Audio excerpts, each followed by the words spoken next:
While China has achieved numerous milestones in development, innovation, culture, education, and many other sectors, now China is sharing these achievements with the rest of the world, particularly in Africa, where students have a chance to study at Chinese universities through a scholarship.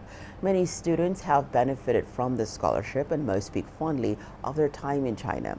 Let's now hear from one of the beneficiaries who is currently studying for a master's in international development at the University of International Business and Economics in Beijing. She begins by telling us of her experience studying in China, the impact the scholarship has had on her, and the lessons she wishes to bring back to her home country, Malawi. I've been here for a year. This is my second year. I'm going into my second year. So I had a very different perception before I came to China. Maybe because of what we see in the social media. So when I came, I was I had a lot of negative thoughts.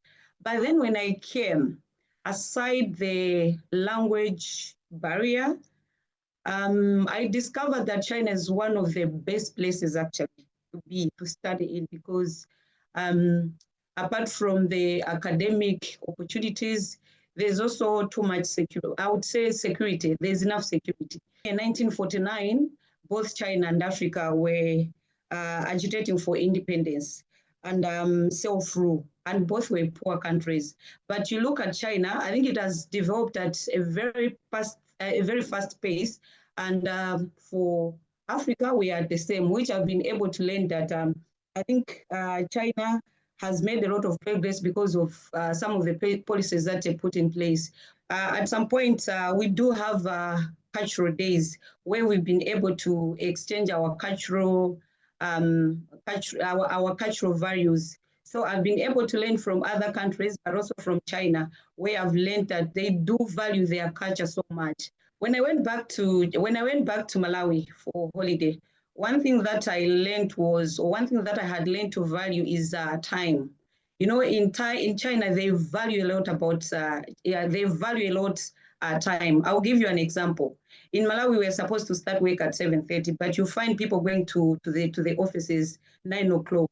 Here in China, when the Chinese people tell you we are starting a program at 8 o'clock, it's 8 o'clock. So when I went back, this is something that I wanted to impact also on other people.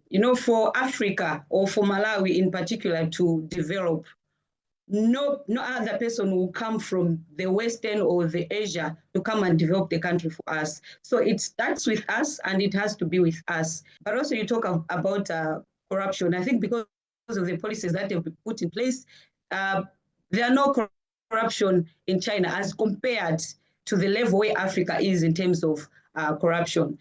So I think there are a lot of issues that need to be worked on, specifically maybe corruption.